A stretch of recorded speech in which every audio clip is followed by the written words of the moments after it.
Ние на Слободен печат следуваат светските случувања, анализа од колегата Дејан Андоновиќ. Му посакувам добро утро и добри дојде во Слободен печат. Добро утро и подобро ве најдов. Благодарам многу, благодарам што си секој утро заедно со нас, благодарам што со твоето познавање успеваме да ги дознаеме сите најнови случувања. Не е тоа познавање, тоа е само информирање, така да јас се обидувам гледачите низ онака во овие 5-10 минути да го свртиме онака светот со информациите кои доаѓаат, кои се тие кон кои ние можеме да пристапиме и се разбира тие се оние информации кои повеќето можете и гледачите наши да ги проверат, да ги видат, но некои ако не ги видат, еве тоа е наша работа да ги информираме. Да, и да објасниме некои работи можеби што се нејасни. Тројца американски војници го загубија животот и ова е за прв пат од војната да се случи вакво нешто, да загинат американски војници. Какви се случувањата кои што се поврзани со Соединетите американски држави во последно време? Па јас оставам секогаш резерва дали е ова прв пат или можеби се случува, но некогаш западните медиуми ги дозираат информациите, ги објавуваат или ги забележуваат или можеби не. Многу пати гинат војници, па тоа не е достапно до јавноста поради многу причини. На крајот на краиштата, од кога е свети век, информациите од војна, загинувањето, повредувањето, инцидентите секогаш се дозирале. Денеска, откако сме во светот на овие медиуми и социјални мрежи, каде што достапноста е се поголема и поголема, има поголема простор за информации, но и за манипулации, затоа треба да бидеме внимателни. Ова не се однесуваше на овој настан ти што го кажа. Во рекетирање на исламски отпор, ја преземе одговорноста, од Ирак ми се чини, стрела врз американска база во Јордан, односно на сириско-јорданска граница, при што загинаа тројца војници. Тоа американски војници, тоа се дигна една фама, би рекол, во американската јавност пред се, бидејќи ќе подсетам во САД владе пред избори, таму има избори. Односно има борба за номинација на двете партии да го номинираат својот кандидат за претседателската трка во ноември оваа година, кога треба да дојде новиот претседател на САД. И сега во тој дух, како што пулсира во цел свет, тоа сме сведоци кај нас, како оди тоа во предизборје, така оди во Соединетите американски држави. Така да овој напад, овие три жртви американски подигнаа големи тензии во американската јавност, па сме сведоци дека Бајден најавува одмазда за овие напади, односно за овие жртви. Од друга страна, се поизвестниот републикански кандидат за председател на САД, старо новиот председател Доналд Трамп, изјавува дека светот е пред нарабна светска војна и повторува дека доколку тој биде председател или доколку тој бил председател, немало да има вакви инциденти. Се на се сведоци сме на едно за момент и за миг ширење на војниот конфликт, првин од Украина, па потоа од Газа, па еве сега секојдневно се обидуваме да ги уловиме тие вести, те хутите во Јемен, те Хезболах кои сега го нема во Либан, малце се смирија. Западните медиуми беа веќе минатата недела речиси сигурни дека ќе дојде до израелско-либанска војна по кој знае кој пат.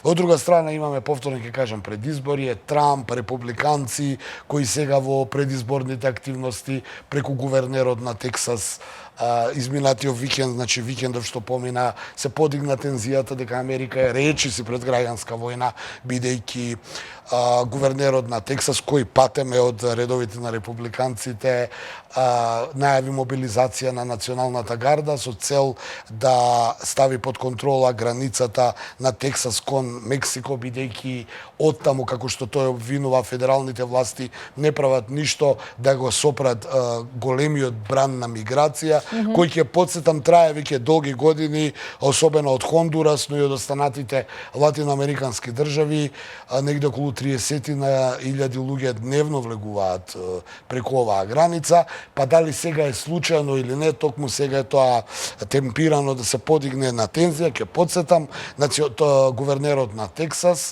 најави мобилизација на националната гарда. Тие според устав федералните држави имаат право да ја мобилизираат националната гарда како своја милиција, доколку проценат дека федералните власти не успеваат да ги затнат дупките за влез во САД. Од друга страна, тие ги обвинуваат федералните власти дека не прават ништо да се блокира овој голем бран. Се направи една голема тензија. Федералните власти, Бајден го повика гувернерот на Тексас да ја намали тензијата, да не ја мобилизира националната гарда и да им дозволи на сојузните имиграциони агенти да дојдат и да ги стават работите под контрола. Така да тоа се случи изминатиот викенд, за среќа полека ми се чини дека се намалува тензијата, но ќе гледаме уште тоа предизбори. Ја би рекол дека се ова што се случува околу САД е некаков вид на предизборие. Не велам за овие тројца загинати војници во Јордан,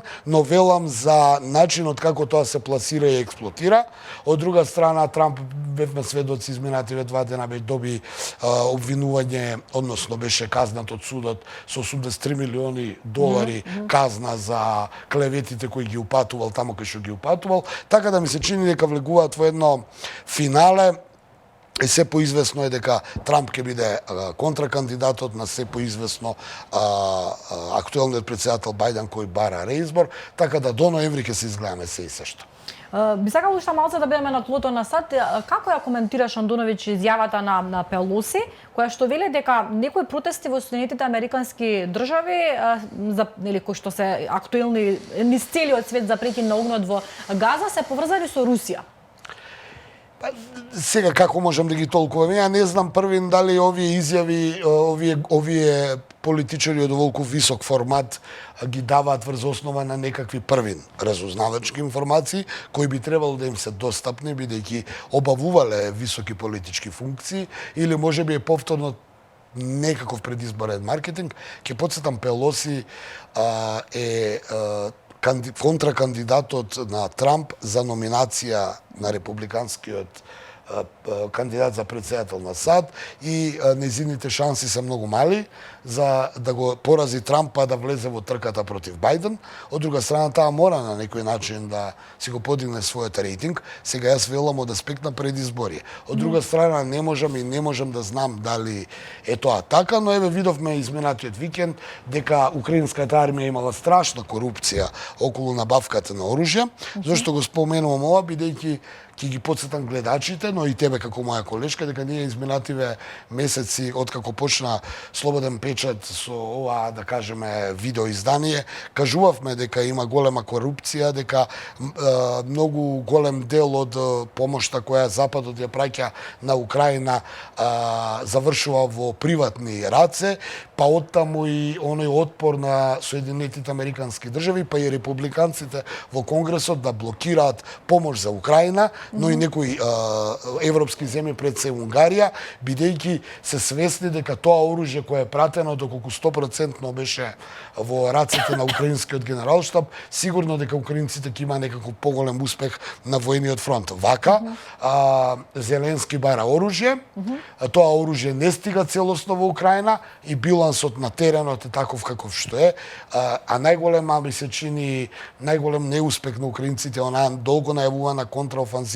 која требаше да заврши за нова година со нивен продор дури до Крим, како што навестува западните воени стратези самиот Зеленски, па сега испаѓа дека тие не успеа ништо да направат само поради оваа корупција која наместо 100% пакет на оружје и огромен број на финансиски средства кои ги доби од Западот да заврши во некои приватни адреси. Да, имам уште малку време, може едно од прашањата ми беше токму со состојбата во Украина и последните случувања, доколку има уште нешто интересно, бидејќи имаме уште малку време, дали има нешто интересно од таму што е интересно? За жал почнавме да зборуваме што е интересно, што е не е интересно. Во војна гинат луѓе, се губат животи. Да, лошо се изрази. Да, не, ти се изразуваш онака како што почнавме сите да се изразуваме.